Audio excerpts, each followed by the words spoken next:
چرا برقامون میره؟ خب الان بهتون میگم. قبل از شروع ویدیو اینو بگم که 30% درآمد این ویدیو مستقیما میرسه به یه نیازمند. پس ممنون میشم تا آخر ویدیو رو ببینید. شاید چیز زیادی هم نشه ولی حالا دیگه در حد ما بود.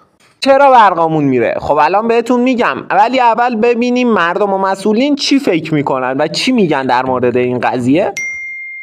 مردم که میگن کشور ما نمیتونه یک کشور بدون برق باشه چون کشور ما پر از منابع و کاملا درسته و منطقیه و دارن مسئولین خلاصه برق ما رو میدزدن و همچین حرفی که حالا ما به این موضوع نمیپردازیم، اصلا نمیپردازیم. میان میکنن تو گونی داشت گون ترسیدی؟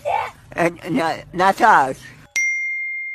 خب حالا مسئولین چی میگن؟ بچه مسئولین میگن که مردم باید برق کمتری مصرف کنن و مصرف برقشون رفته بالا و اصلا رعایت نمیکنن و این چیزا و بعدم نمیگن این هم یکی از دلیلاشه. دلیل قبلی هم بچه میتونه جزو دلیلاش باشه. حالا کار به گونی نداریم. حالا بریم سراغ دلیل اصلیش به نظرم.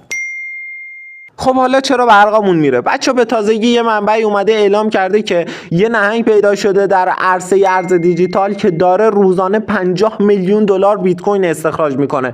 50 میلیون دلار بیت کوین استخراج کردن نیاز داره که برق یه منطقه کامل یک روز در اختیارش باشه و همچین چیزی اصلا پشریزونه. مصادف شده با مثلا برق نداشتن خودمون. یعنی کار کی میتونه باشه؟ سلام نوکردم سبت بخیر. ولی خب مملکت نیاز به پول داره. پولا رو از کجا بیاریم تو این تحریم؟ تو چقدر نمکی کونی.